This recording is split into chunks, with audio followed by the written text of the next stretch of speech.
Ahmedabad Vadodara express way પર નડિયાદ નજીક car અને ટેન્કર વચ્ચે સર્જાયેલા અકસ્માતમાં 10 લોકોના મોત થયા છે।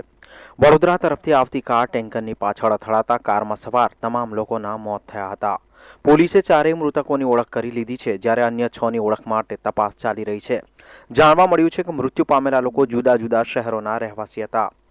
અમદાવાદ વડોદરા એક્સપ્રેસ વે પર એક કાર વડોદરાથી અમદાવાદ જઈ રહી હતી, ત્યારે નડિયાદ નજીક ટેન્કરની પાછળની ટક્કરથી હાઈવે પર અફરાતફરી મચી ગઈ હતી। ટેન્કરની પાછળ અથડાતા કારમાં કુલ 10 લોકો મુસાફરી કરી રહ્યા હતા, જેમાંથી 8 લોકોના ઘટના સ્થળે જ મોત થયા હતા, જ્યારે 2 ગંભીર રીતે ઘાયલ થતા તેમને સારવાર માટે મોકલાયા હતા। જોકે તેઓનું પણ સારવાર દરમિયાન મોત નિપજતા કુલ મૃત્યુઆંક 10 થયો હતો। અમદાવાદ વડોદરા એક્સપ્રેસ વે પર ગમખ્વાર અકસ્માત સર્જાતા ખેડા જિલ્લા પોલીસ વડા અને કલેક્ટર સહિતના અધિકારીઓ ઘટના સ્થળ પર પહોંચ્યા હતા।